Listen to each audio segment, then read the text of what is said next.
This is how we end ourselves. This is how we end ourselves.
Recorrer la campiña y dehesas de Peal supone partir dispuesta a reinventar las cañadas y veredas que cruzan en zigzag el pueblo, despertando del olvido los vetustos emplazamientos de los cortijos, rescatando para la memoria entre tierras de jaramagos, cardos, alcaparras y pepinillos, entre cuerdas y fanegas de trigo, cebada y olivos.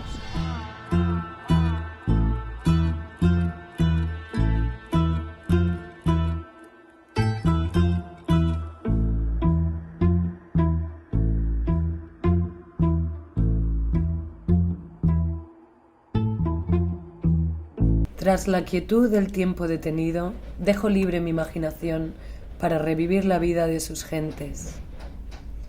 Algunos lugareños me preguntan qué hago vagando por entre estos cortijos que ya nadie apenas recuerda, pero yo veo algo más.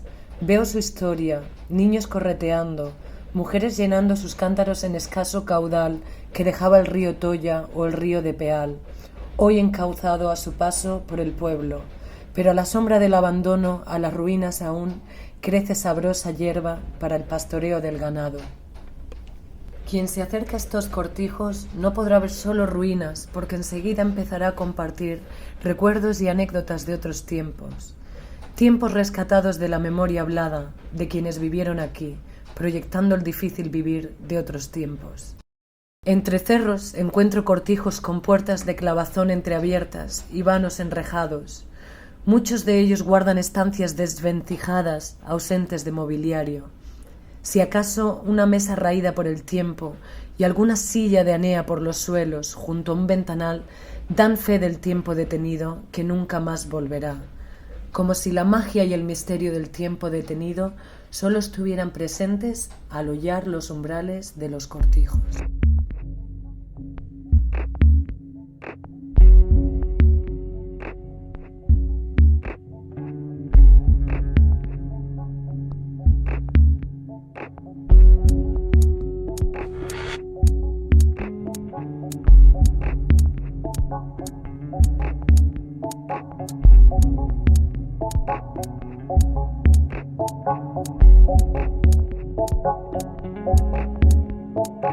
Cuesta trabajo creer que albergaran gente que dieron pie a un modo de vida singular, casi de subsistencia autártica. Se comía y bebía de lo que daba el campo. En contadas ocasiones se subía al pueblo, a la vestía, al cambio de ropa o a las fiestas de la patrona de Pear. Cuando se despedía el calor del verano y se acercaban las largas noches de invierno, eran imprescindibles los ratos de calor a la lumbre para ahuyentar el frío, hablar, contar historias, que, en diciembre, se misturaba con los olores inconfundibles de los dulces navideños. En algunos cortijos había un horno de leña, utilizado por las mujeres para cocer el pan y los dulces. El cocido del pan se hacía cada 10 o 12 días, conservándose en unas orzas de barro que cubrían con una tapadera de madera.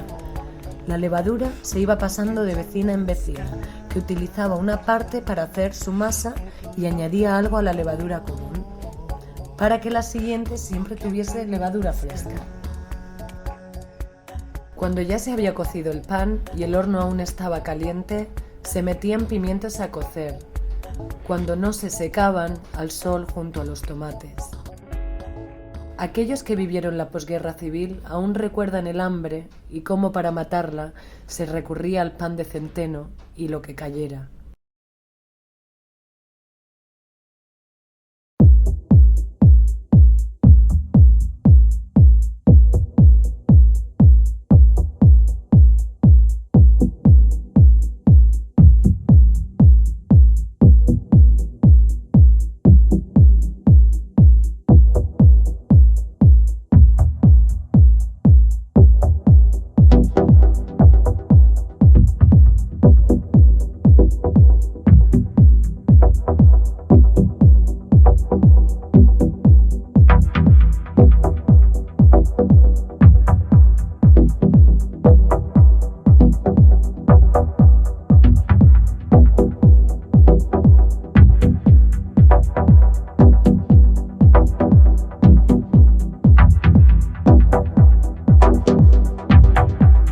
Detengo frente a este cortijo que se levantó solemne entre los campos de trigo y cebada. En su fachada leo que ardió como tea y solo quedó una cortinilla estampada de una puerta que daba acceso a la hornacha con una imagen de San Blas, que presidía las cenizas de aquel centenario complejo que es hoy el cortijo del Álamo.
¡Echate ahí! ¡Caco, echate!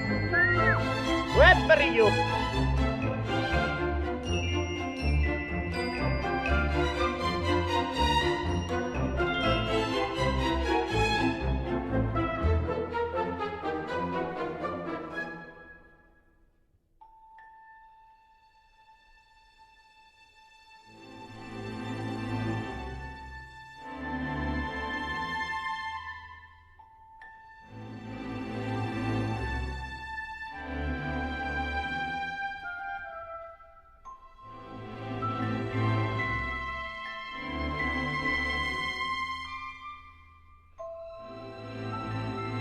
Mi tío Víctor remanecía de Cazorla, pero se fueron a Granada porque servía para las tiendas, era un gran comerciante y tuvo allí en la plaza, en la catedral, detrás de la catedral, la tienda de las flores, que se le llamaba antes.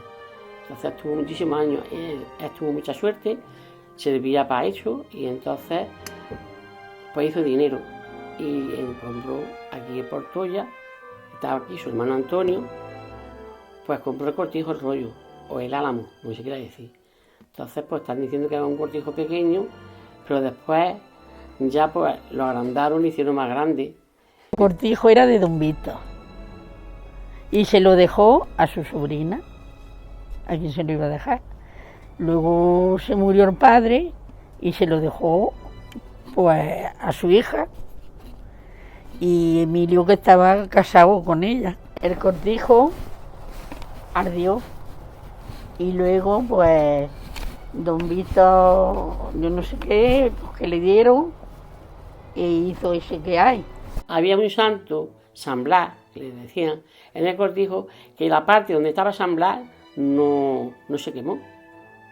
O sea, de la casualidad de la vida, no sé, pues estéreo, no se sabía. Entonces, según me están diciendo, dieron un dinero y entonces ya mi tío fue prosperando y entonces compraba fincas, ya todas las fincas que tiene alrededor. Yo con esa actitud no sé cuántas tiene, pero bastantes fincas tiene allí en el Cortijo del Rollo o el Cortijo de los Álamos, porque se le decía de las dos maneras. Allí pues los veranos venía él estaba dedicado allí a su tienda de Granada y más bien de meter a una persona ajena, metía a un hermano que era mi abuelo Antonio, por parte de mi madre, que era hija única mi madre.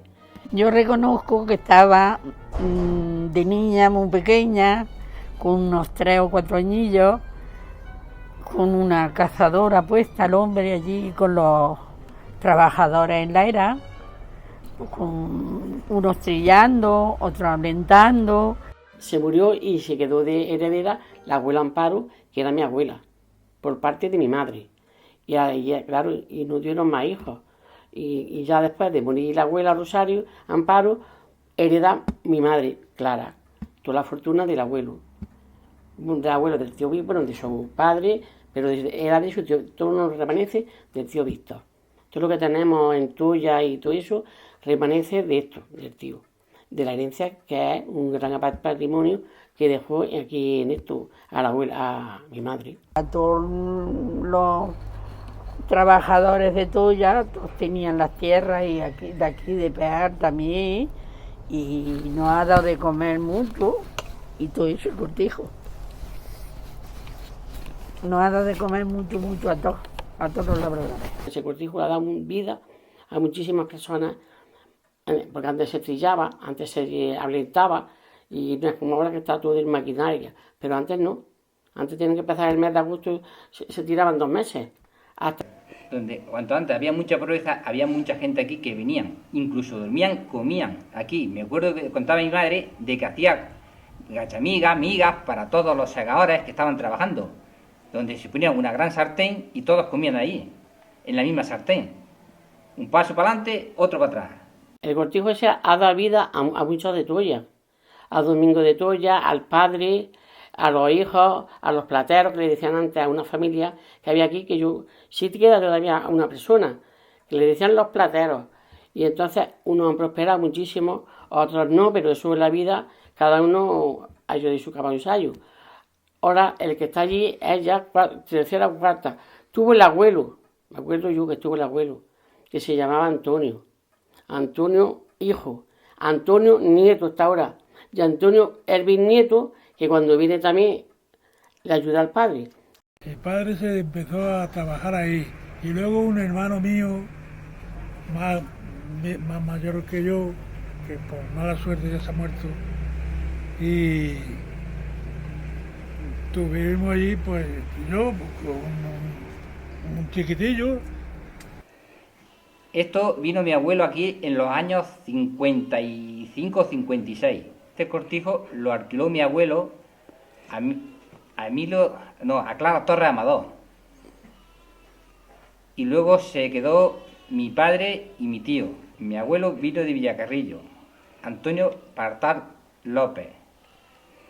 Luego lo recogió mi padre y mi tío, que eran Antonio Partal Cano y Julio Partal Cano, donde luego al jubilarse a ellos me quedé yo con él, Antonio Partal Molina.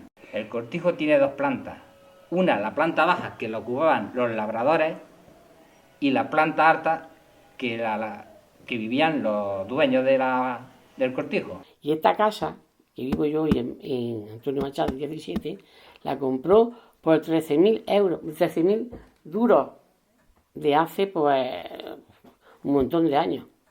Y se la compró por el abuelo Antonio, el abuelo Víctor, mejor dicho, el tío Víctor, a su hermano Antonio. Y después ya mi Emilio murió en el 8 de diciembre de 2005. Entonces ya se quedó clara Torre Amador que era mi madre. Y ahí duró 3 años más o menos. Al morir mi madre, ya la herencia pasó a Rosario del Real Torres, mi hermana, y yo, y a mí, dos hermanas que estábamos.